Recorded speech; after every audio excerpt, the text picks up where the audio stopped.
This is my F-150 story. This truck actually used to be my dad's utility vehicle when he was a contractor running cable lines, and I got it as a gift when I got out of high school and started working a full-time job. So this is actually my very first car, or truck if you may. I was originally going to sell the truck after a few months of owning it to get a smaller car with a much better fuel economy, but the truck actually grew on me over time. I was very excited to call it my very first car and show my friends. Exactly.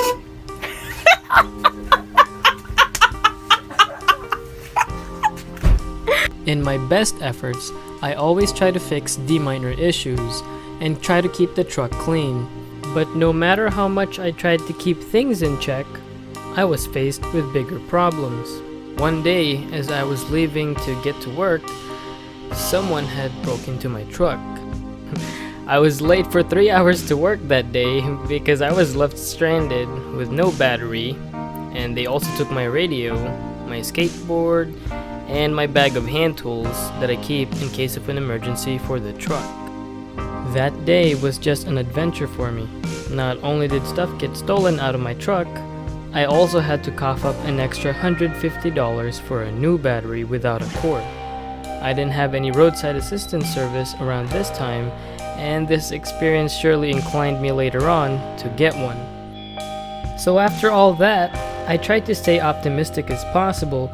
I got a new battery, a much newer radio, and a new set of door handles, and it felt like I was getting back into the swing of things. And barely a month passes by, I got rear-ended. The truck got rear-ended on the way home.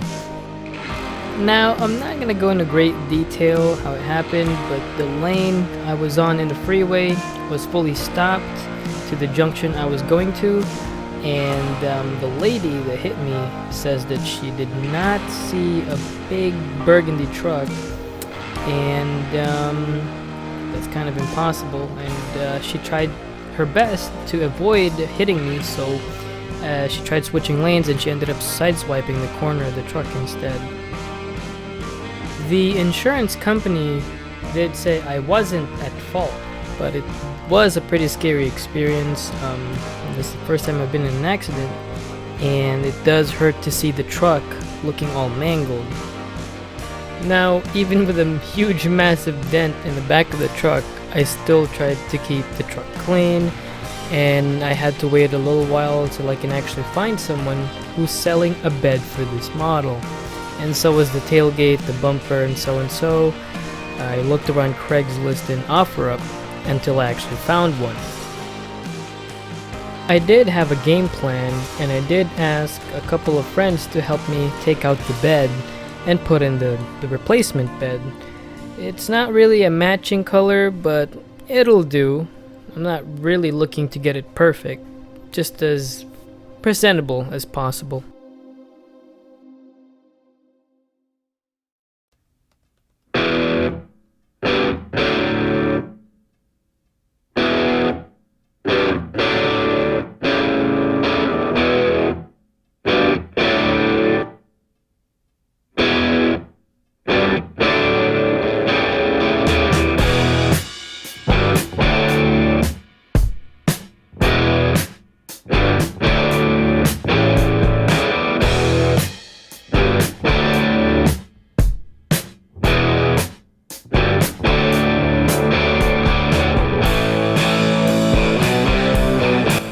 I tried not to go too crazy on the mods that I've done to this truck.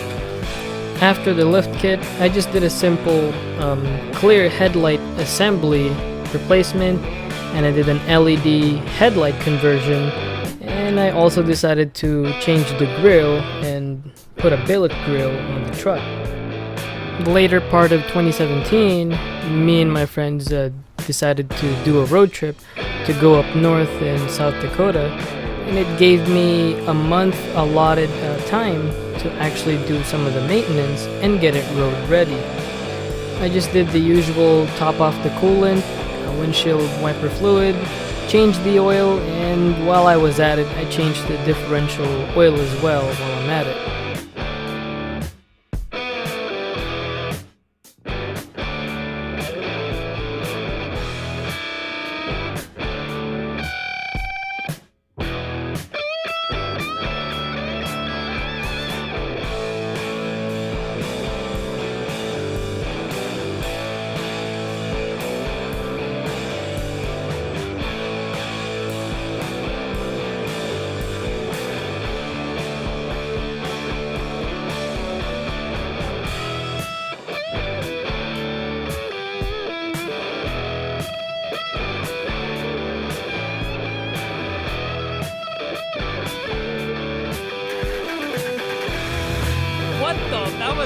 the truck did develop some problems when we got back to California, and it did remain stagnant for the remainder of the year because we did get a sedan that was much more gas efficient and that we just bought that same year, and it pretty much became the daily driver, and the truck remained parked for most of its days.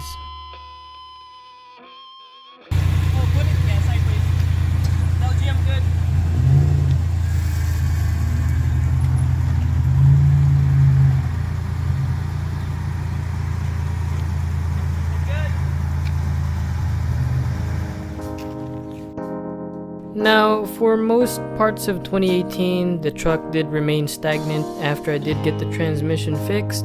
Eventually, I even got to tow a car that I purchased, and that just shows how strong the truck is still, but it wasn't really an ideal daily driver, so I just kept it parked, but I do use it often enough as a utility vehicle, moving stuff around.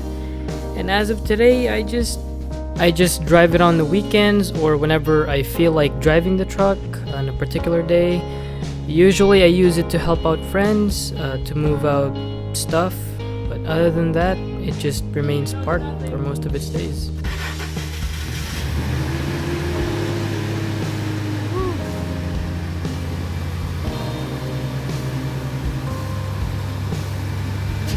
Looking back at it in hindsight, I should have gotten rid of the truck the moment the transmission broke, and I shouldn't have bothered chasing to get it rebuilt.